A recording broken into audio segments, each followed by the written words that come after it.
It still says that. Yeah. Don't argue. Don't fight. That's still a note. Don't argue. Don't argue in front of the kids. Be friends.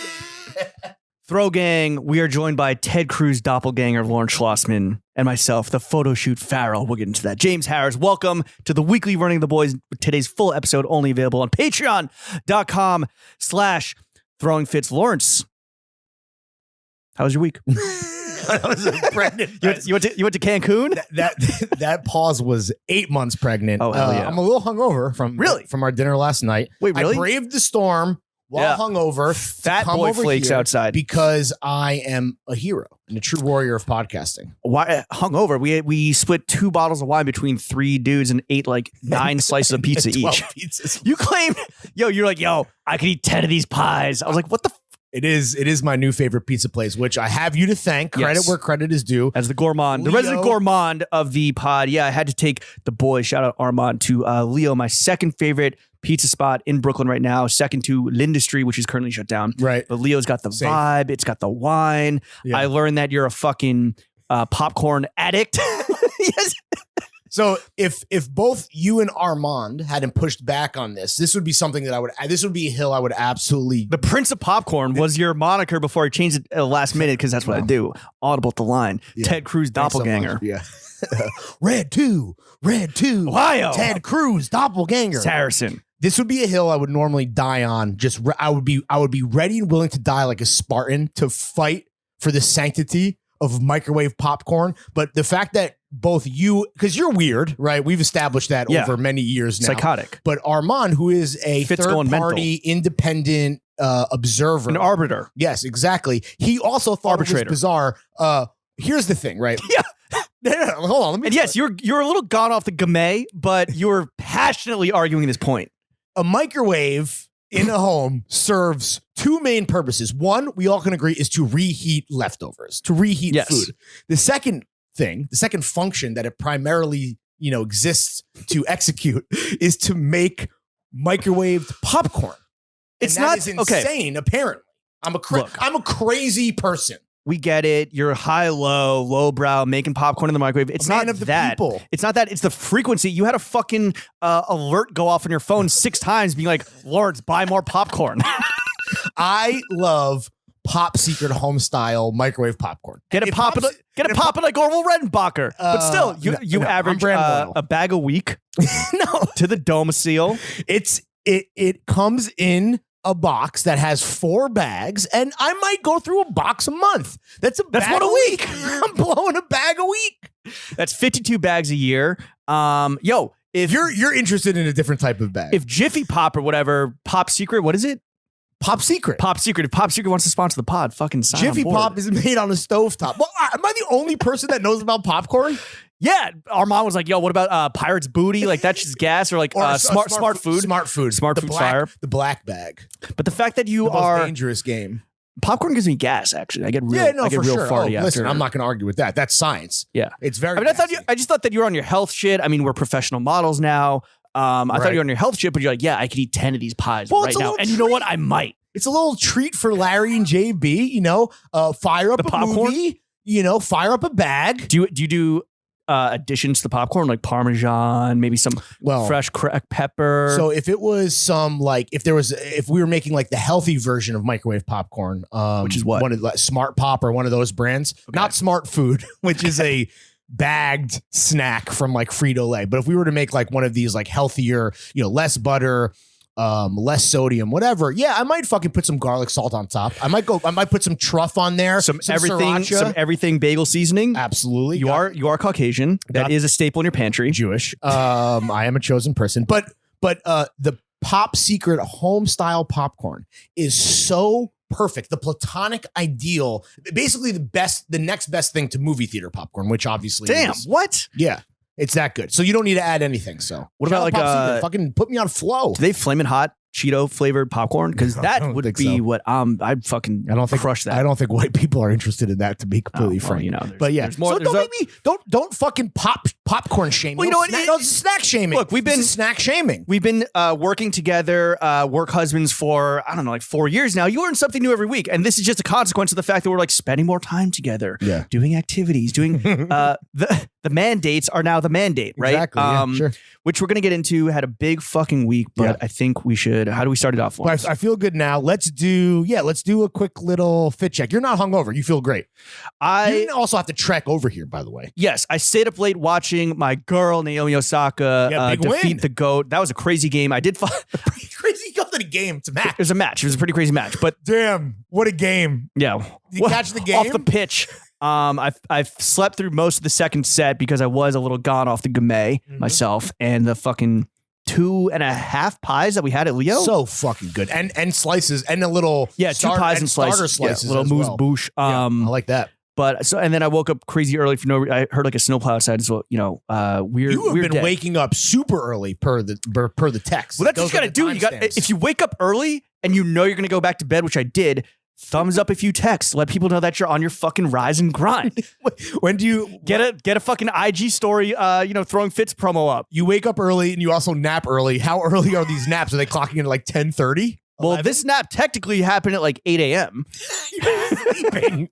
No, I got like woken up at 6. Was just fucking doom scrolling on my phone. What do you mean woken up like with the light snowplow? No, through? with the snowplow outside. Oh, got it.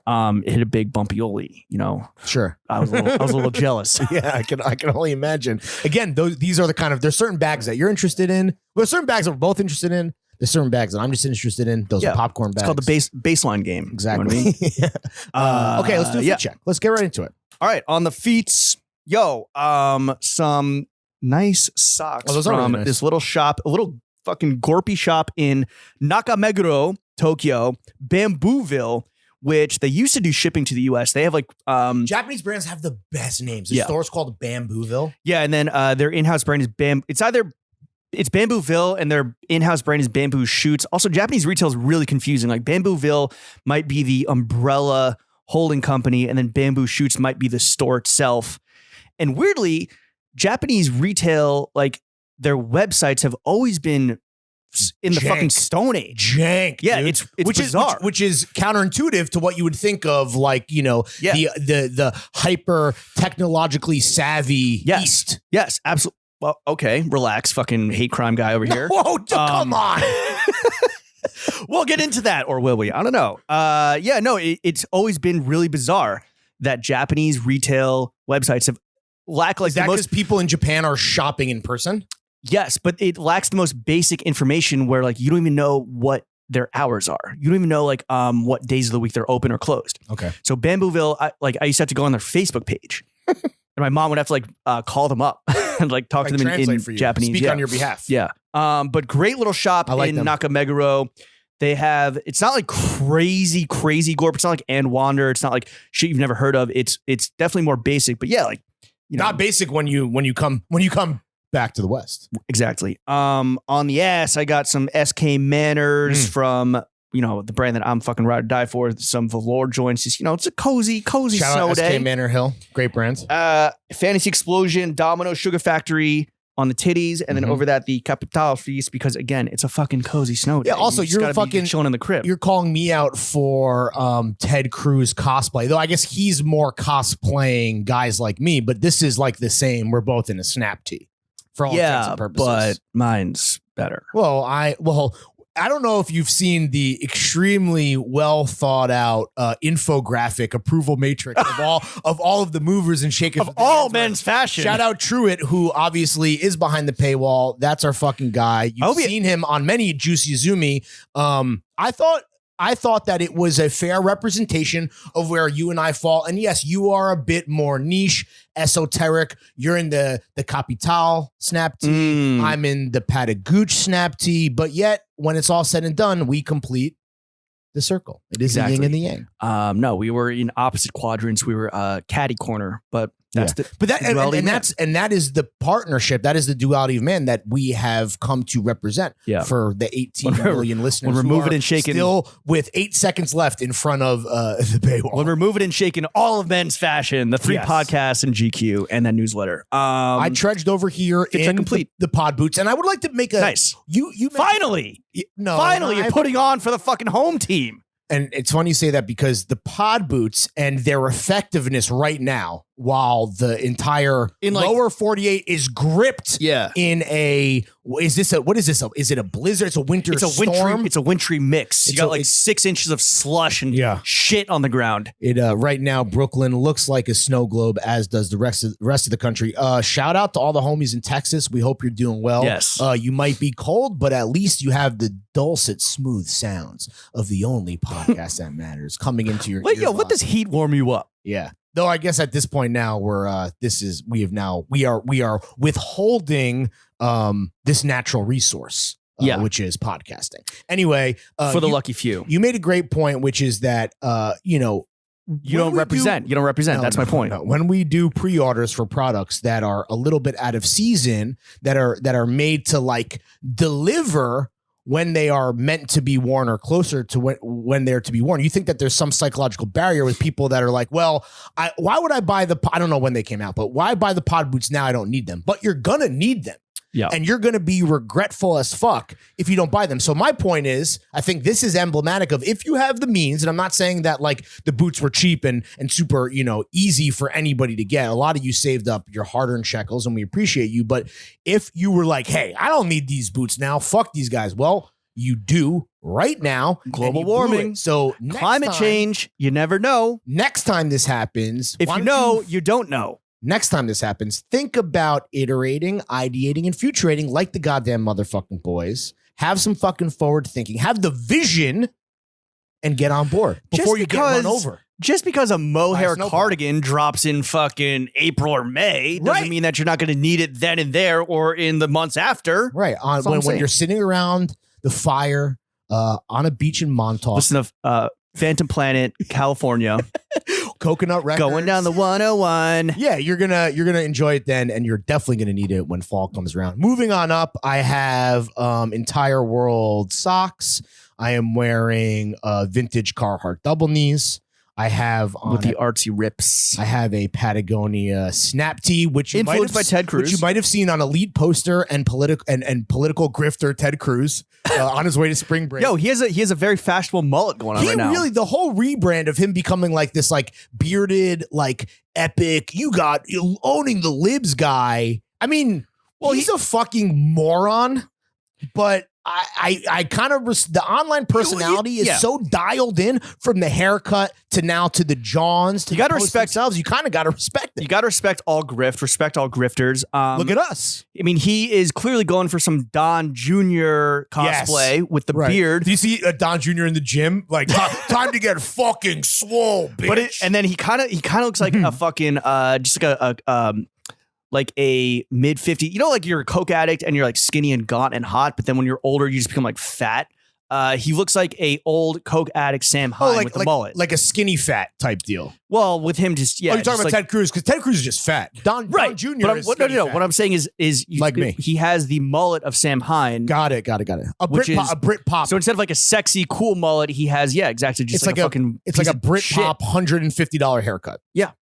Shout out Ted Cruz. Shout out his barber. Ted Cruz's barber does not get enough love on this podcast. Yeah, I wonder who. I'm surprised that guy hasn't tried to take advantage. Like, I'm the launch a Substack. Yeah, I'm his barber at Supercuts. Yeah, exactly. I'm Raphael's homie. I'm Raphael's plug. And then under the Patagonia snap tee, I have on a Realtree Supreme Hanes undershirt or just a shirt, and then I have a Drake's beanie up top, looking very elfish, very cute. I like how it makes my ears flare out. That's actually, people hate on the pandemic, and I get it, but the masks make everyone's ears. The one positive is personality. Everyone's ears look like super cute, so I'm feeling good. And Seiko on the wrist, Rolly still in the shop, and that is. Oh, and I wore the Nupsy Hustle.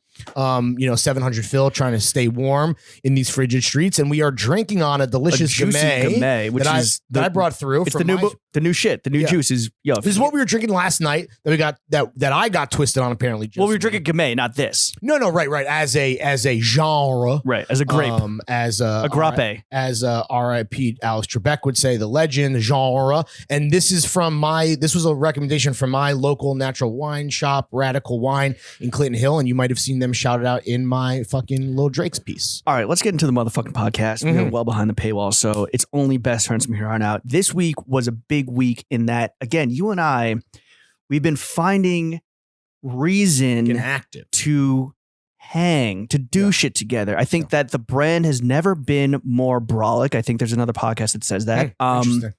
And there's just like opportunity after opportunity to do shit beyond just like getting on Zoom with the guest, hanging out IRL in the crib, which, you know, unfortunately the Groms can't be here. Will they be here next week? I don't know. Big things coming. Chuck, where the fuck you at? I got the Glue 9000 over there. Hold on. Yeah, keep just filling dead air. So what was it? On Wednesday, I came back from a little Trippioli. Yep, Glue 9000, the big boy. Is that a Magnum? I don't even know. And like my dick. We had a kind of last minute, kind of thrown together photo shoot that obviously like we had to do together. Yeah. And it was cool to bring you into my world of professional modeling. Slow your fucking roll because you've had one more professional photo shoot than me in the past like 18 months. Like 2 versus 1 or 3 versus 2. Yeah, but we'll get into the fact that I was like so much better on set than you were. Well, I don't know about that. Absolutely.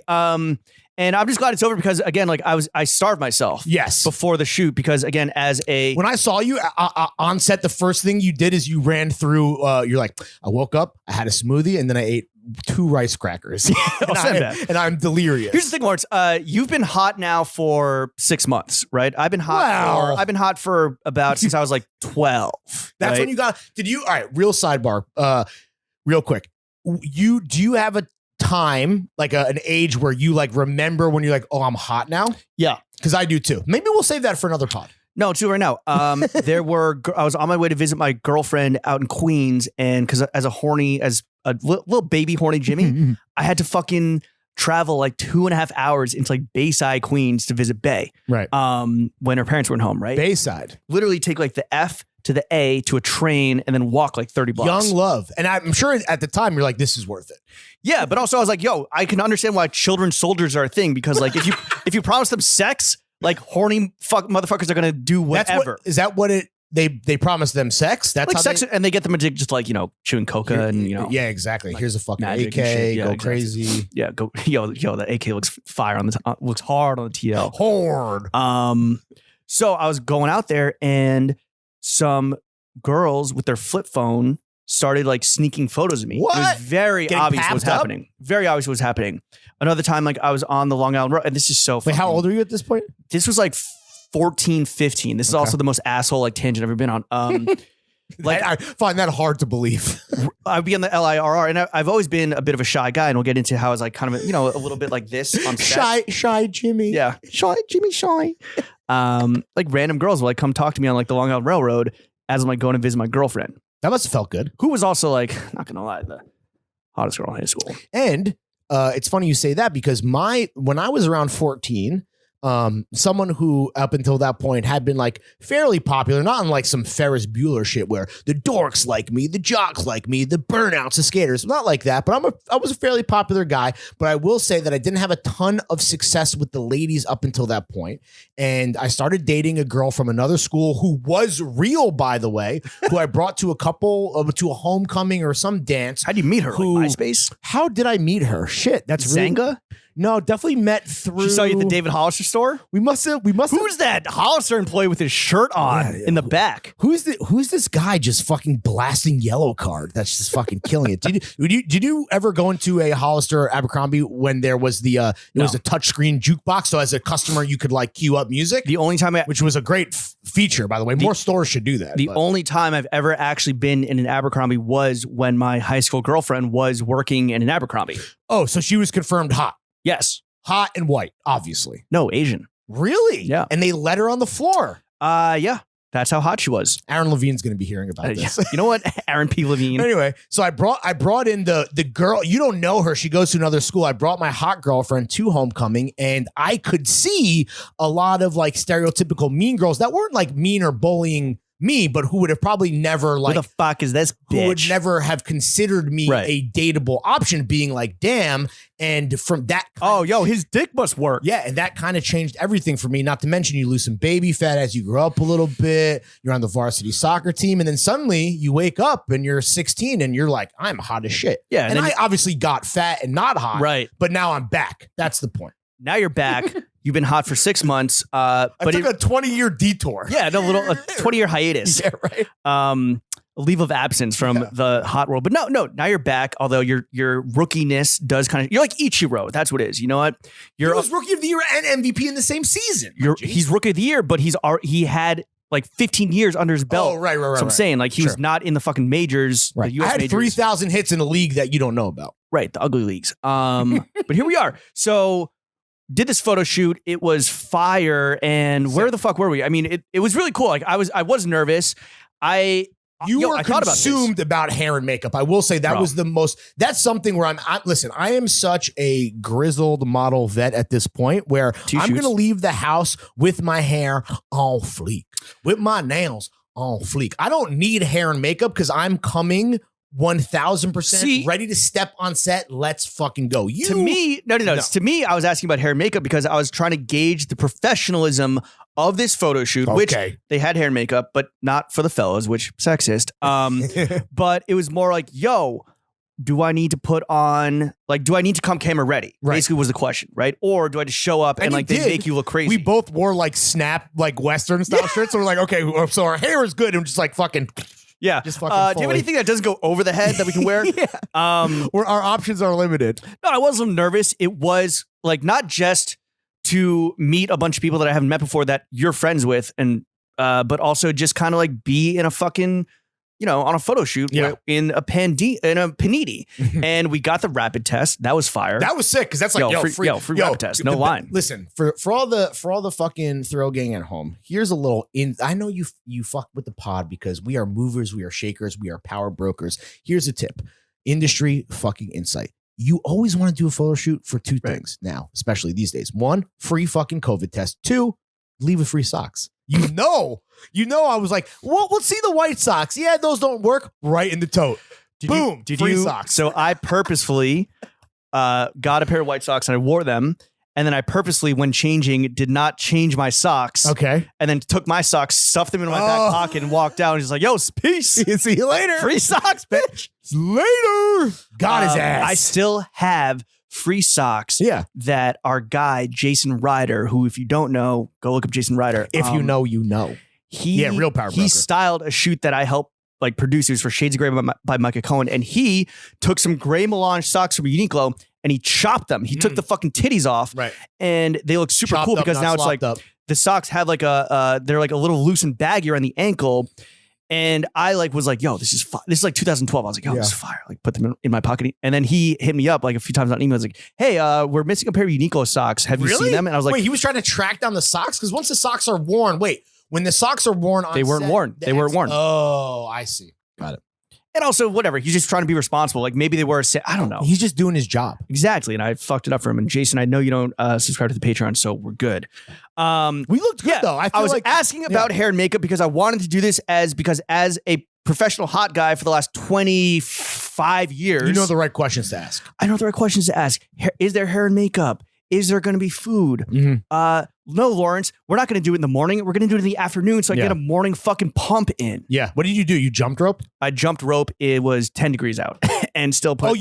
So you've moved from your living room to the roof. Yeah, because somebody on the Discord was like, yo, I feel bad for Jimmy's downstairs neighbor. Shout out that very considerate fellow. Yeah, right. It's more that Great advice. I'm not good enough yet as a beginner. I kept like hitting shit. Okay. And also when you're on the roof, you're like, you see the city skyline. You're in the fucking beanie and hoodie. It's cinematic. You feel like Rocky, right? Sure. Bulldozer with wrecking ball attached. Of course. So that was cool. Yeah, I was a little nervous, but we got fitted. What do you think of the fits? We got to style ourselves, which is always great. I know, I feel like there's a bit of a pivot when it comes to influencer marketing, even at a level of like this kind of high-end photo shoot, where there is this vibe where it's like, yes, we have stylists and we have professionals here that maybe certain talent would need because they are less confident. They're peons, amateurs. They're less familiar Philistines with the Johns world. Like you and I, we were raised in the Johns, right? Like Bane. I was raised as a Johns enthusiast. My Bane impression is rusty, but for you, yeah. So we were like, we'll take some insight, and we're not rude, right? If people want to make recommendations, you always want to ask the brand, what are you trying to highlight? What are we trying to push? Yep.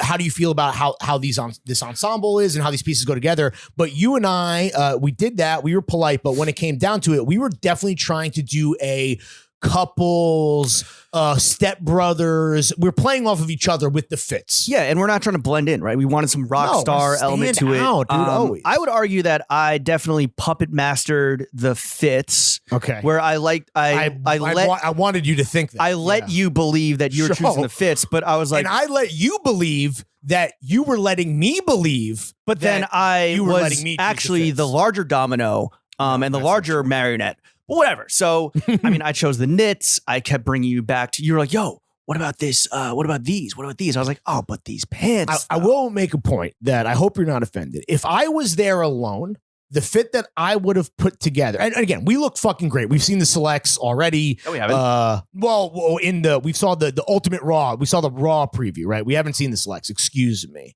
Excuse the photo shoot. Amateur here. No. So we've seen some pics. We look fucking great. We're looking sexy. We definitely have a thing 1 and thing 2 vibe, which was kind of like our little bit that we wanted to bring to the table, and why they probably wanted to bring the only podcast that matters into the fucking shoot to begin with. Fold, yeah. If I was alone, I would have probably gone not like a 180 completely different, because we look fucking great and I would wear that obviously, but I would have done something different. So of course, am I saying that you held me back? Yes. No, I also think that you held me back. Okay, so let's get onto the actual photo shoot. So sure. This is, I think, you could extrapolate this, I think, into your larger life, which is that as we're shooting, Lawrence, here's a professional tip for all my aspiring models out there. When you're on a real photo shoot with fucking, proper lighting, with lighting that needs batteries to charge it up before the flash goes off. And pro shooters. You know when the dude's going to shoot because you hear a little boop. Yeah. That's when the lights go off. So it's pose, something different. You're just standing there like, well, that's because you're like, all I hear is you trying to make yourself laugh. You're like, well, I will admit that I'm always trying to laugh and smile, which and be jovial because I think that makes anybody, whether a Wayfish twink or a over the hill podcaster, regardless, you're going to always look you're going to look happier. You're going to radiate positive vibes, and it's going to make your face look a bit skinnier. But all that aside, you don't understand the nuance that I am doing subtle changes that are going to ultimately affect the outcome to you, a non-professional model. You think that I'm doing the same thing, but it's so fucking nuanced and specific. I wouldn't expect your little pea brain to understand. No, I get it. Like, you don't want the power alleys to really pop off. Oh, but that's for damn sure. When it's a duo, you need communication. So at first I was like, yo, you know what? Like, let's just fucking freestyle it, whatever. Then I had to take control, and I was like, Lawrence, smile pick. Yo, Lawrence, look hard pick. Then it's just like, also, Lawrence, I get that you want to look hot. Again, you're new to this, but it's a fucking photo shoot. You got to stand out. You got to be a rock star. You got to be interesting. You got to do interesting shit. And so I was like, yo, let's do this crazy thing where we do a flying shoulder bump. That was a good idea. Let me just fucking lay down on the ground here. Let me give you a fucking noogie. Right? It's not about just looking hot, I understand, Larry. And we have a lot of cute looking hot. We have cute prom poses, and we have ridiculous fucking poses. And you're eventually going to be used. You're eventually going to get a little blasé with being hot, which is like fine. I give it another 3 to 6 months until I'm like just over, and it's just part of my being, and it's just exactly. It's just who you are. It's part of your identity, and that's fine. And then you got to get interesting. You got to do cool things besides just fucking. You are right now physically expressing the duality of man right there. Looking hard and then looking happy, but also extremely skinny. I will say, I think we carried each other when we needed to. And that is why, if any brands out there want to book the only podcast that matters, Jimmy and Larry, it's the Jimmy and Larry show wherever we go. Actually, that's the... And what kind of feedback did we get on set? Whether I was looking hard or laughing, or we were goofing around with some fucking, narrative thematic bullshit that you came up with, everyone was fucking eating out of the palm of our hand. And we had everybody on set saying that we were and they have to say this, but we were the stars of you gotta know when to turn it on. And I think that's what we can do. Which and is we're again, never off, and we're never off. And all these darts I'm throwing your way and just bequeathing pearls upon swine. Oh, thanks, bro. I learned, and you learned from some, like, we've been behind the camera. I feel like more so than we've been in front of the camera. 100,000%. Like professional personal experience is really what informed, I think, the reason why we're able to just fucking do so damn well. Right. When the spotlight is trained upon Jimmy and Larry, your goddamn motherfucking boys. Like the Magnolia video, which is like your feather and your cap. Yeah, that was that's definitely being on the other side. And I actually went, this is funny that you brought that up, because I went back and I tried to find, I could have sworn that there was an early episode of the previous podcast endeavor that shall not be named. And I couldn't find it. And I was going through the archives. Like early, like SoundCloud days, no? Where, I don't even, because I remember recording, I remember specifically being at Grailed and being like, I hope that nobody that I was on shoot with, like, not they would listen to this pod and gets mad at me, because I remember making fun of Cardi's Millie Rock, because they were like, yo, you say Millie Rock in the song, like we should try Millie Rocking, but he like couldn't Millie Rock, and it was like embarrassing. And I remember telling that story. Why would Grail get mad at you? And not like, like his team. No, people from the shoot. No, that's what I'm saying. That were on set that day.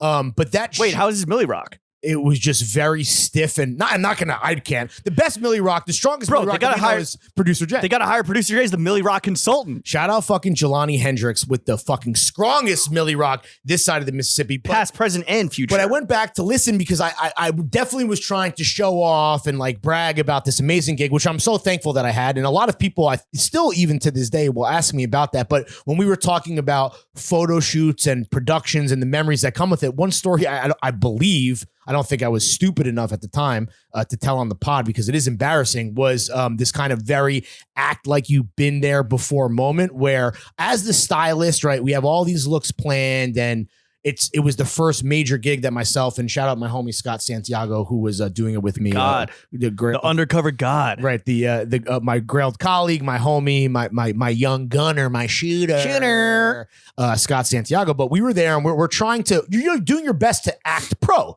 Yeah. This is fucking, Rocky's on set. It's one of the first actual AUG productions. Obviously now AUG is a fucking, that Behemoth. Shit is not the Army, the fucking Navy. Right. And I remember towards the end of the shoot, the last location at night, we were at One Oak, and they had rented out. It actually would have been before the club had even opened, because when I say like at night, it's like 8 p.m. after a long day of shooting, and there's a bunch of cameos that I don't know if made in the video. Like 12 was there, and a bunch, and that not like that's a huge cameo, but there's a bunch of like ASAP affiliated dudes. Lou. Who's the dude from 808 Mafia? That's like the big what's his name that everyone loves, the producer. He was there, whatever, and I was trying to perfect the club looks for Cardi, for him to be in VIP, which if you have seen Uncut Gems, that's when it's Howie Ratner versus like The Weeknd, and he's hooking up Julia Fox in the bathroom. We were there, and I was trying to get some FaceTime with the director to kind of perfect the look based on like what the creative and the vibe was, because if there's anything that I've learned about working on music videos, it's that there is very little method to the madness. So you're grasping at straws to try to get some type of direction. And this dude, who he's Haji World, you can follow him on Instagram. He's like an AUG creator. He makes merch now. He's directed a lot of videos. He basically like exploded on me, and for all intents and purposes, the long and short of it was like, fuck you, dude. I don't know who you are. Like, I don't care about the fucking clothes. Like, get the fuck out of my face. We have like limited time. We have like, whatever. We have a half an hour left, like with One Oak rented out. I don't even give a fuck about the fit. And I was like, oh, right. I don't matter. And it ultimately doesn't necessarily, like, he doesn't care what fit Cardi is in. Just get Cardi at the mark. We have 30 minutes left. And that was a very much like, okay, right. I am very much a bitch. Well, not a bitch, but just like time. Not a priority, especially he has, I mean, probably the biggest thing concern in his mind is just like going over budget. No, sure. 100%. And I guess calling myself a bitch might be a bit harsh, but it definitely, that's some bitch ass behavior. But it definitely was that kind of like wake up call. And not that I've styled a ton of fucking shit. Not that you've been humbled at all. Yeah, right. Not that it even had its desired purpose in the dressing down from the director. But that was a moment where I very much was like, oh shit, like I'm out of my element to some degree. Like maybe pipe down, sit back, dress the talent, and let's get the fuck out of here. Yeah. Right. But you've learned a lot from just like being a part of that pretty complicated, extensive production. Well, being and even learning, not that I'm like a rude person, but being respectful of everybody on set, from the woman who's doing the rapid test to the the studio rep that's there, kind of checking us in and asking if we want coffee, to the she asked me if I want coffee, to the art director, fucking bitch, to the because she knew that you were over your calorie limit for the day, that you couldn't spare 5 more. She's like, you look nice and gaunt, you're perfect. She's like, I heard you had 3 rice crackers already, so I cannot get you a cappuccino. They're called Osenba again. Walking hate crime. But yeah, I think that that if anything, that taught me to be like super respectful and understand that while you and obviously we were talent in this respect, and being on the Magnolia shoot, I was a stylist, so it's a little bit like the help versus the talent, but just being respectful of the stress that everybody's under. Though I will say the crew that we were with and the shoot that we were on, the reason that I know the final product is going to be incredible and we're going to look smashing is because the vibe on the set was just fucking so primo A1 that we should have just gone back for another session just to like hang out. Yeah. And they would have accepted us with open arms as just, flies on the wall. Anytime you're putting something of this caliber and extensiveness together, magnitude and scope, it's great. Like, yes, kudos to the whole crew, because the shit that I was a part of that I think the only thing I was a part of that could be held like as a correlation to this was, along with Steve Duell, shout out when I was doing PR for Mark McNary at Brand Pimps Media Whores. Thank you, Deirdre, Minya, and Adina. They were like, all right, girl bosses. McNary wants to do a fashion show. And I'm like, I've never been to a fashion show. Like, what? And they're like, yeah, just do a fashion show. Just do a fashion show, obviously. We got you the space. He wants it to be like the McNary, like vaudeville like carnival. Circus type. Yeah. I think it was actually called like the McNary Circus, whatever. And Danny Brown's going to be there. I'm like, what? He's going to walk. I'm like, okay. The guy who said that pussy tastes like Cool Ranch Doritos? Him and McNary had a fucking friendship there for a second. He was in like a lookbook, I think, before that, right? We shot the lookbook, and then the natural extension of this was they're like, oh, you killed it, you killed the photo shoot, do the fashion show. Like close the show or whatever. Or just walk? No, walk. The amount of fucking planning and like time dedicated to this from everything, like the set, the invitations, the seating chart, again, Steve Duell. Front row seat. You're welcome. That was kind of like a funny, we're like, come the fuck on. Me and Duell were like, yo, Lawrence does not deserve a first row seat, but we're going to give him one. And you know what? It's going to piss off our bosses, because at that point in time, we're like, yo, fuck our bosses, fuck the system. Like, we hate this shit, because we were in the office like 11 p.m. every single fucking day. I was a guy sitting front row. You worked at Guilt Group or some shit. But I was also the author of Fucking Menswear. Which you will read about in the infographic. My girlfriend at the time, we broke up because the stress was like too crazy. Really? She was like, did she not know that it was New York Fashion Week and that you might be busy with your job? She was like, it was just, I don't know. Whatever. Did she want to get invited or something weird? Speaking of the ASAP crew, I came up the elevator in my building and I was so fucking dead ass tired. It was like 2 a.m. coming back from the office, literally run into Yams, Lou, Rocky, Nast, and Bari, and like other affiliates. And I'm just like, oh, hey. And like just walk past. Is this after we had already kind of politicked with Yam and Rocky? This is like years later. This is like 3 years later. Oh, like 2 years later. They were way bigger. Yeah. But I think like, wait, what was the McNary season? What are we talking about? It was SS13. Okay. Danny Brown walked. Honestly, it was some peak McNary. Kitty Pryde was there. Nice. If you remember her. Yeah. I remember. Just the fucking. What happened to her? And can that be the outro music? What was her fucking jam?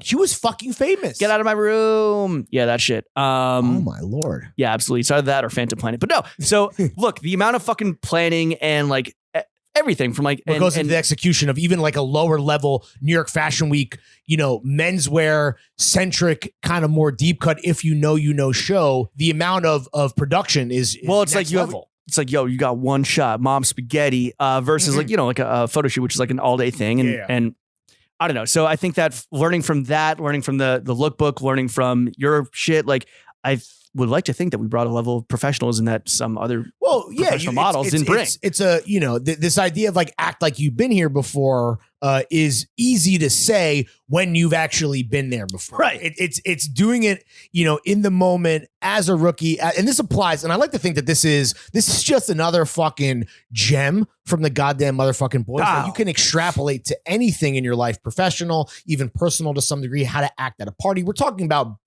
basic kind of etiquette, how treat people the way you want to be treated, respect. You got to give it to get it. And it's also like, if you're lucky enough to be on that location on a set, just soak it all up. Right. Be a sponge. Don't be annoying. Don't don't be a bitch. No, don't try to act bigger than your fucking britches, but don't be on some bitch ass behavior like my guy over here who took the G train here, by the way.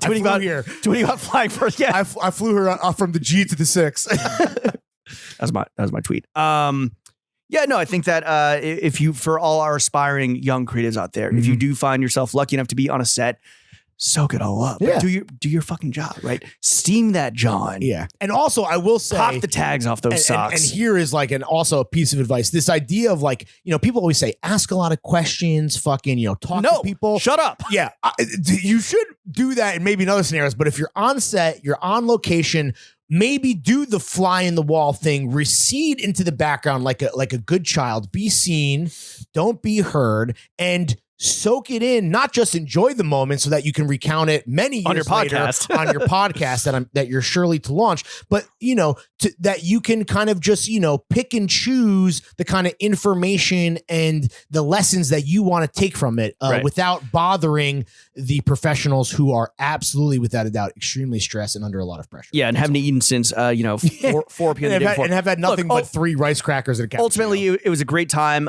Usually you and I are just taking fit pics. Turnaround on this is going to be fast too, which I love, right? You and I always do shit and we have to sit on this pod, even though we've been doing this now for half an hour, and do the big things coming routine to the point where like we've had to lampoon it. But this, I think, is going to, you're hearing this tomorrow, Friday. You might see the fruits of our labors. You might see us go nuclear on the feed next week. Fingers crossed, we will see. We were so good at our unpaid jobs that you also asked, you were like, yo, are we going to get paid for this? I'm like, I don't think that we are going to be paid for and this. That's fine. No, again, I was just as the fucking head of biz dev, I gotta do my due diligence. I gotta ask the questions. I was like, yo, are we getting free Johns? Are we getting money? And we did get a free John. We are getting free Johns. Well, we'll see. Nice. No, you and I were used to taking fit pics. As much as you fucking try to gloat about like your photo shoot experience, yeah, you had one other photo shoot besides me. Not that anyone's keeping score, but it is 3-2. 3-2, nice. The bad guys. Every time I score, it's a W for the villains. We're used to fit pics, right? Which for you, it's your wife, who I love her fit pic process, by the way. Yeah, you're always like, yo, I don't need direction. No, I'm Lauren Schlossman. I don't need direction. I'm like, do I sound like that? First of all, that is an anti-Semitic character. No, it's not. You need direction, and Larry, it's mommy. Shout out my mom. Shout out your mom sounds like Rush Limbaugh. Rest in peace, you dead bitch. Rest in piss, you dead bitch. See ya. Adios. Where the fuck were we? Oh, it's a big love Jenna's. You want to shout out Jenna's book IG, by the way, real quick? Books I Like and Other Things. Is that what I it think? is? I don't. Oh, yeah, I think that's it. Shout out, follow her zoo, dude. I'm used to this fucking tripod that I keep pointing at. I'm always trying to like pose. Well, it's either this or a chicken nugget pillow or a drunk Polish man accosting you. That's basically all you. I might use the chicken nugget pillow. That's what I said. All this needs. We covered this last week if you haven't already seen our extensive review of all Travis Scott related, it's on TikTok. Related merchandise for the fucking ragers out there. If we could, this just needs like a cutout. You put a phone in there. Yes. You fucking put this up against a fucking lamppost and boom, tripod. Also, the phone can sit here. I cut a little pillow pussy down here with a seam ripper. Play some porn here. Oh yeah. Oh, it's kind of like Yes, the thing that like you've seen. What is it? The fucking. It's like an that's a meme. That's a meme. Oh yes, the iPad in the pocket pussy that's like wedged into the fucking mattress so that you can just fucking POV porn. Good Lord. Well, that's what they pay for. Yeah, go to hilariousflashlightreviews.tumblr.com. Yo, you want to shout out your Tumblr again? Yeah, there you go. Where the fuck were you? Oh, we used to Fit Picks, right? Yes. Not used to professional shit. Big week for The biggest week for Fit Picks on record. Pick culture. The Vindicated. what's the New York Times? The Gray Lady, The paper of record. The paper. What's that? The New York Times. Also, The New York Post is that racist rag. The Daily News is the Washington Post is with Democracy Dies in Darkness. What is Wall Street Journal? Besides Trump's favorite paper. I think it's thank you, Daddy Rupert Murdoch. They ran an article on Gallagher, the Monday. homie Jacob Gallagher. Yeah. Sorry, Jacob. Didn't see that it was your byline before I made fun of it on Twitter.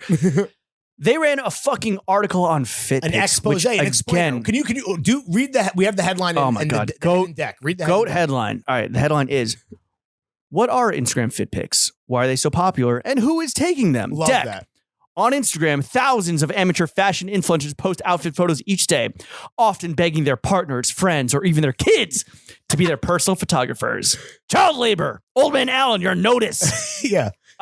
Yo. The piece, awesome. the piece that we've been waiting for that literally featured. We wrote down. Okay, when you get beyond the headline and the deck Right, and the right. ridiculousness of it, it was like a great little read. If you're a fucking mover and shaker, not just in men's fashion like us, but also in fit pick culture. Sure. We had the All-Stars showed up, right? Yeah. Who do we got here? We got shout out Dean Hilario. Shout out Emery Smith. Emery Smith. Shout out fucking Matthew Nario and shout out Justin Andrada. Though I will say, Justin, you, unlike everyone else we named, you follow TF, but you don't follow the goddamn motherfucking boys. Which is fine. No, it's not fine. It very much hurts my feelings. And I don't even know if you're a patron. I think everyone else here is, hopefully. But this was a murderer's row of not just Fit Check Friday participants, because that list is, honestly, we've done so many Fit Check Fridays. There's probably thousands of participants, but we're talking about Fit gods. We're talking about who curates the curators, right? We do. And these motherfuckers, I'd like to think, were in this article because Gallagher might have been snooping and looking and maybe hit the feed. And ironically enough, Throwing Fits was not mentioned, unfortunately. The new souls on pavement, right? That's like what do journalists do?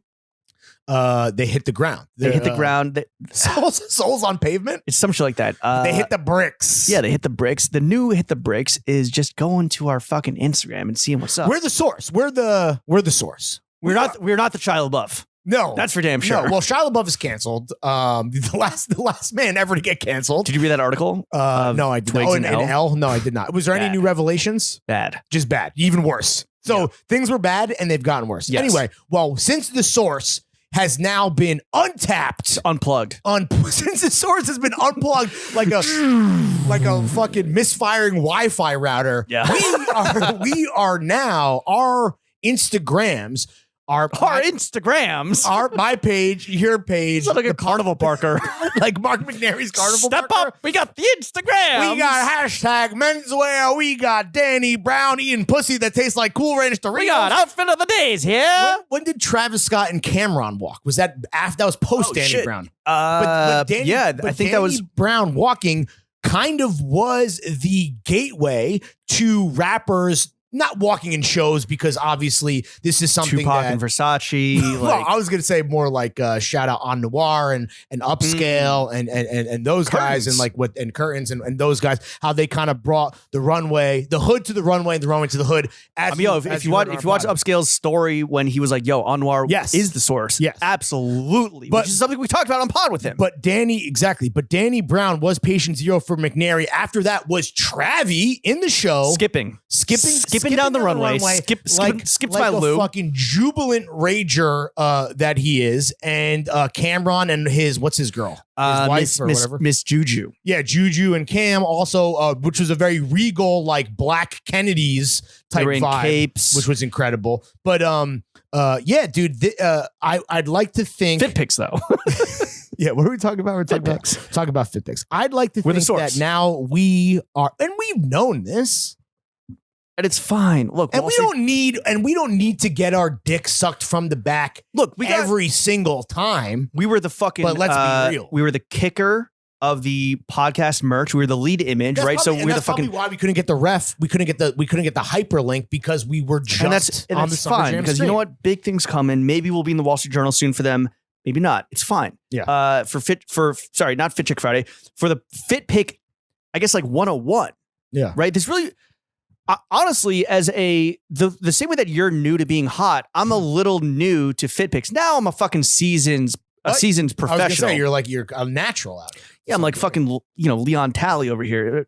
No, what's his name? Leon from The Professional. Not Leon Talley. Andre Leon Talley, The Professional. Andre Leon, The Professional. Yeah, fucking cracking 2K, no problem. Even shocking your ass. You're like, yo, you got 2,000 likes on your Fit Pics. My man gets crazy engagement. The thing that the Baption's going brazy. Right. And obviously captions are important, and that should come as no surprise. I learned something. Emery Smith's girlfriend, congrats on the sex, by the way, never takes pics before 3 p.m. Right. She knows about the golden hour. Yeah. Smart. They're in Texas, I think. So, I hope you guys are safe. Yeah. There's a lot of insights here. The thing that I thought that hit home the hardest, besides seeing all of our best friends behind the paywall get fucking shouted out and put on a rightful pedestal, was this idea of how the article kind of ends on a humorous note, which is despite everything you just read, all these fucking beautiful people who have made Fit Pics a part of their lives, their culture, their families' lives, their loved ones' lives, their children's labor. Old Man Allen have made their children. Old Man Allen, you're on your Nike shit, just making your kids work for you. Shout out all the Galloway children taking Allen's Fit Pics. But the kicker that was so funny to me, speaking of kickers, was this idea of, listen, if I'm about to walk up to even if it's the dream locale, the Taj Mahal of whatever, the Taj Mahal of Greenpoint, whatever is going to be, whatever the Polish man was guarding. Oh, the Dragon House. if there is enough people around, even if that is the prime location, I can't do it. That's you, whose shamelessness and delusional levels of confidence are my superpower. I will even be like, I can't do this. I can do it in front of my wife, my life partner. I can do it in front of you, my work husband. I can do it in front of my friends and family. But if there is a crowd of innocent bystanders, of cool teens that might snicker and mock me and hit me with a flip phone, like those fucking those co-eds, those young co-eds, those teen hotties, I'm out, dude. I'm out, and I will take a pic at a worse background. I can't even deal with that. See, again, I want to extrapolate that into the larger Lawrence aura. Okay, go on. I like that you said I have an aura. That's nice. It's all black, which Mystique. I'm not saying you're black. I know that would be a very cool. Very cool. I'm saying your aura is just like negativity and evil and just like black hole. I'm evil? Okay, no. You're good. What I'm saying, keep it posy. It says right here, keep it posy. What I'm saying is that your shamefulness or shamelessness as a shame on you. Yeah. Shame. Game of Thrones reference. Very cool. Shame that is your name. Bro, so you got to learn how to turn it on, my guy. The same way that when they're like, all right, here's your mark, like go crazy. You're just like, I just want to look cool, dude. And I'm fucking leapfrogging your ass. I'm fucking gripping my balls. Fucking barking like DMX. You were rap squatting, which is like a cool new thing that people are doing. Have you heard about? I did not like the rap squat. We were asked to rap squat. I was not a fan of that because that's a little. We were only asked to rap squat because you were like, well, let's try rap squatting. Then we tried it, and then no, absolutely not. I was like, I'm gonna sit on the floor, and they're like, yo, do a rap squat. You're slumped in some of those photos, which are really hilarious. I hope honestly, if they use those where all we can see are the soles of your shoes, but then it's me mean mugging, looking hard. That's a select. I wish I had fucking been pointing up, like being like, yo, I'm okay. I got a concussion. The fit's hitting so hard. I got a concussion. The fit hit so hard that I got CTE. I have to use this fucking tripod and go out to McCarran Park over here and take pictures in an ice field while people are walking their dogs. I had to fucking prop my shit up on a car. That's why you do it at like midnight. I had to prop my shit up on a car and Healy across the fucking field of vision. What I'm saying is that you got to sacrifice your ego. You got to fucking kill your ego. It is not your amigo. Your ego is not your amigo. Your ego nature just. But the pod is your god. The pod is your fucking god. Yeah. Big weed for Fit Pics. Shout out again to everybody. Dean, Emery, Nario, Justin. Yo, you love to fucking Nario. Matthew. Oh, Nario. Nario. That's it. Yo, his IG is just at Nario, which is fire because it's kind of like Wario, but the N-word. Ooh, not sure about that. So shout out to the fucking murderers row of Big Gang who made it in what do we call Daddy Murdoch's Yes. Daddy Murdoch's Widow Wag. Lil Rag. Shout out Widow Jacob Wag. Gallagher, even though you dubbed your friends. I just want to go The back only to. podcast that I just want to go matters. back to my humbleness. I truly did think that I You're the learned most this. humble guy that you know. I truly do think that I learned this in the eyes of the Lord on my Habitat for Humanity spring break trips. Oh my God, which dude. we're gonna get into those. But Lawrence, so your doppelganger Ted Cruz Yeah, he in went the on- Snap Tee. He was trying to go on vacation.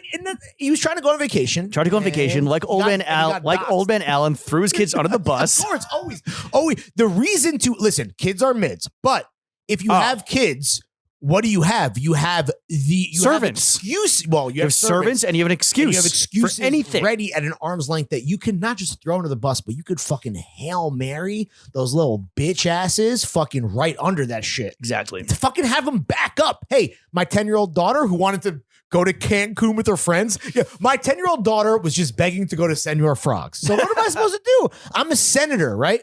I'm going to handle my constituency, even if it's my fucking 10-year-old daughter. We're going to hit Cancun. He threw that bitch under the bus expeditiously. Did you ever go to like Cancun spring break? Was that your shit? Did you ever want to go? No, real quick, because this is kind of embarrassing. I never went on spring break, but only because You were invited. that's not true. As a frat pausing out star, there. as the vice president of my fraternity, I organized and arranged and went on a variety of beach weekends, which for me is like spring break condensed into a shorter, long weekend where like, yo, I've been to Myrtle Beach multiple times. I understand what's happening at places like that. I don't need to then book another trip and go to Daytona Beach or whatever to kind of experience that. I will say one of the fondest memories I have from college, and this is why I was also going back and listening to old pods, because we had an episode about heartbreak that I went back and listened to. And it was so obvious, by the way, that we were on cocaine when we did that episode. It was almost like painfully obvious. Just the one? It's kind of, it was kind of embarrassing, but I told the story about how I got my heart broken as a senior in college, and my girlfriend at the time, who I was very much in love with and was trying to start my life with, she had broken up with me. What's she up to now? Right, she's married. I don't know. Actually, she has kids and she's married, and I don't. Who gives? Guess what? I'm verified on Instagram, so I don't give a fuck about. Do her kids take her fit pics? I don't know. I should follow. Hey, Megan, do your kids take your fit pics? Anyway, sound off in the comments, Meg. My final beach weekend, after I had gotten my heart broken by a little sister in our fraternity, right? Like she was in the crew, and she's my date. She's coming on this trip. Oh, like a it's like underclassman. Okay. No, but it's a role that sorority girls play in. There's a sweetheart for a fraternity, and there's what are called little sisters, which are like the female representations from your sister sorority that like have a role, a social role, a societal role in a fraternity. What the? This whatever sounds very fucked up. There's another. Fuck. I think we did a on the previous podcast endeavor that shall not be named. There's also an episode about the secret life of frat stars or something. Yeah, but I didn't know that you had like women in roles on some fucking Handmaid's Tale type shit. I will say, it's not like that, but I will say at worst, it probably is some kind of like harem type vibe. And at best, it's like these are our friends that are women that represent the values of our your chick friends. Yeah. These are my bitches, dude. Yeah, these are my chick friends. Yo, make some cookies. So I was broken up with, and is she allowed to break up with you? So I think, yeah, right. Exactly. Yeah. Well, she, of Lawrence, of Larry. She flaunted protocol. Of Larry, broke up with Larry. And I think she still came on the trip because it would have been rude to like disinvite her, but we didn't go. She was like my date, my +1, but we weren't together. And that was drama in and of its own right. But that final beach weekend for me really felt like a spring break condensed into a long weekend, just like maybe 3 or 4 days, because of my state. My fucking brothers kind of gave me the bar mitzvah that I never had. I am famously Jewish. Oh, they snipped your foreskin. Already been snipped. That has nothing to do. That's just they reattached it. Sorry, Andrew Yang. It's a health thing. I actually. Oh, you're talking to a fellow cut brother. Right. This is the only podcast that matters, and we are 100% cut. Is there any other podcast out there where both hosts who aren't 100% Jewish are both circumcised? Sound off in the comments. Probably all of them. But anyway, there was this kind of like incredible moment where I was, hoisted up, which is not a bar mitzvah thing. It's more of like as you saw at my wedding, but like I was hoisted up. It was I think we were celebrating my birthday. It was a late bar mitzvah. It was just an absolute shit show. But I say all that to say, I don't need spring break because I got my fill over the course of 3 years. So I can't say that I went on Habitat for Humanity to Daytona Beach or wherever the fuck you went, but that's more or less my relationship with spring break. I had and Ted Cruz can learn a little something about brotherhood and integrity from me and my fucking guys, none of who I talk to at all. Your brothers. Sorry, guys. Do they ever like hit you up? They're like, yo, Lawrence, I have some relationships, and I've talked about this. You're a fashion guy. I talked about this on the episode, and we don't need to get into the psychological. Maybe people are interested in this, but I talked about this at length on the previous podcast, and that shall not be named. That is a great regret for me that those friendships were kind of left by the wayside, but that was a transitional period. Because you're clout chasing. When I graduated and I decided to chase my clout. big fashion dreams in the bright lights of the big city, I left a part of me behind, and I left a life that was no longer, that felt different. I was going to say felt small, which is extremely rude. It was something that I kind of moved on from. With that said, I'm still in touch with some of my closer friends there, even if it is super sporadic. So shout out all of those guys. But yeah, man, people need to spread their wings and grow. So talk to me about Habitat for Humanity. Bro, all right. So I'm done. I had the opposite experience where it wasn't super fratty. I mean, there are definitely elements, I think like similar elements that could have been found in your beach weekends or whatever. Have like gay eating clubs? No Greek life, no club, no supper, dinner shit or whatever. But we found a hack. And that hack is that if you sign up for Habitat for Humanity, which is dark. This is dark. You want to talk about evil and dark? This is evil and dark. This is fraud. This is grift. This is limousine liberalism. Support all grift. Habitat for Humanity is an organization that I guess is Christian, where they build homes for the needy. God is ass. But you know what? God is plentiful. He is good. And he is ass, but he is plentiful and he is good. God is ass, but God is good, baby. Amen. All right, so we found this hack. As a sophomore, I was like, introduced this this concept or whatever, this fucking grift. This grift that if you join Habitat for Humanity and Grift is good. Alternative spring break, that's the episode, the name of the episode. If you do alternative spring break, you can go down to the south domestically. Alternative spring break is such a vaster. That's like it's It's spring break, but it's alt. This is how Habitat for Humanity marketed it, where it's like, oh, you don't have to go and like party or this is their grift. Get hoisted up by your boys. This is those who get grifted also grift back. Don't grift lest ye want to be grifted thyself.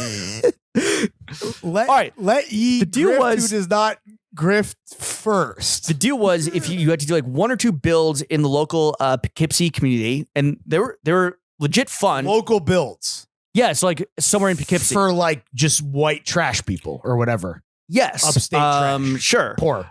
Sure. That's fucked up. Yeah. I regret all Ted Cruz. Whatever. So they're cool. Like you learn how to like actually you work with tools, like you actually learn shit, whatever. Your hands. We used to build something. Build things in this country. Then you go down south for a week, a full ass week. Nice. You get your gas paid for. Hell you get your lodging. You get like put up in. We got put up in like accommodations. Church. Yeah, accommodations. Wait, we get put up in a church. Well, the first year I went, we were in the basement of a church. You're like in a seminary, like type. No, like in the basement of a church. They're like, oh, we found some bunk beds. The 3 times I went, it was Birmingham, Alabama. You went 3 times to Habitat for Humanity? Birmingham, Alabama, Sebring, Florida, or Birmingham, Alabama, somewhere in Georgia, some fucking like hick ass, rural part of Georgia. Ted Cruz now. And Sebring, Florida. I've never heard of Habitat for Humanity not building houses in like, I mean, America's the third world country with the Gucci belt, right? Yeah, okay, that's so the deal is you have to build from like 8 a.m. to 2 p.m. and then you're free. And so we're like, oh, bet, like we get to go down south to warm weather. We can fucking party. We get our food paid for, which is really just like the cafeteria food. So it's like a block of cheese and like, a bunch of white bread and like government tuna fish. Cheese and white bread. the local crackhead community of Vassar like latched onto this. And so when I was a sophomore, the real grifters, the senior crew, that's how me and Dick Sucking Ron went down. Right. So me and Dick Sucking Ron went down. We befriended this crew of like insane seniors. Ended up dating one of them. I ended up dating one of them. The first time we had sex was in the church basement. What? Like in between pews, actually, in like the main like church room. You fucked in the house of God. I fucked God under God's roof. On God. I fucked on God. I fucked on her on God. We got in so much trouble That's because cool. like we were with actual. You got caught. We were rooming with actual Christians. So it's the Christians and the crackheads. We'd be playing like strip cup. We'd be fucking naked. There'd be like weird drugs going on in the background that I was not. mainly just like snorting Adderall. Sure. We were surfing, and we'd just be like naked. It was always taken to like a next. Like people would be like, "Yo, it was Dare Double Dare was the main thing." It was like hedonism in Birmingham, in a church in Birmingham. Well, it'd be like, "I dare you to piss your pants." Wait, so how are you? So you're building a house while this is also happening every day? So then we wake up the next day and like have to go to the work site and build a house. And yes, we were like ass at it. Some people are like much more into it than others. There were like supervisors on site. The future owner. So you're building a house. Yeah, the future owner of the house would be there with you. Like you could talk to them and honestly, they could be like, "Yo, this looks like shit." Yeah, it's like, "Yo, can we get the Christians over here?" Yeah. Honestly, though, the building of the house did turn out to be like a rewarding experience where you actually feel okay. No, you're like, yo, I'm actually doing something. You're justifying all of your shit. All you're doing is finding more ways to justify your shitty behavior. Yes, but it definitely was like, okay, like, yeah, this is why we're here. This is what we do. You're like literally like you snort a line of Adderall. It's like, honestly, man, it's like this is why we're here, dude. Is to do something. This is my impression of you, Cody. Do something for the less fortunate, man. It's all spring break. That was all a byproduct of like the party hack, and like honestly. This was just one of numerous grifts that I engaged in, just like party for free or for much cheaper. All these happened domestically. You never went abroad and no, fuck that, no. Like Ted Cruz, you never pulled the Ted Cruz and were like, I'm getting a Dodge. No, I go to Cancun to like actually party. Also, you know what? Could I like to say something real quick? First of all, great story. That I did not know that about you. That's just like the general. Fucking into churches. That's fucking hot, dude. Yeah, I'm horny. Dude. We befriended like the local weed dealers. They went by in Birmingham, which is like. Yo, Birmingham's got to be the biggest shithole in the. Well, no. What's Mississippi? Tupelo. Biloxi. Yeah. Okay. What's the capital? Oxford is the capital. But that's cool. Oxford is like more Austinized. Birmingham is actually kind of fire. Like really? There's a big shout out to all the listeners that live in Birmingham. Great. Any listeners in the deep south? Great seafood. They fry everything. Yes. Like lots of Black history. Oh, who are the drug dealers? What are their names? Their names are Trouble and Pimple Nose. All right, just back up real quick. I know a drug dealer in New York named Trouble. So really? That seems like a common. You know one named Pimple Nose? No, I don't know one named Pimple Nose. Like, why is your name Pimple Nose? Did he have mad acne or? He's like, yo, I had a pimple on my nose. And we're like, okay. That's literal. Damn, dude. I thought, speaking of, Chuck is now the official videographer of the pod, but No, he's a cinematographer. You're right. Yeah. Back in my day, I brought down a little fucking handheld cam and I was on my fucking, Harmony, Corinne shit, documented everything. A fellow city kid. Yep. I'll show you the video. Wait. I cannot put the shit online. Like I cannot. Wait, you have a digital version? Yes. I will show you the video. Maybe if we hit like $50,000 on Patreon, I can afford like all the lawsuits. Wait, what's on it? That's like, what is it illicit? Like just illicit activity, documentation? Like, I'll show you.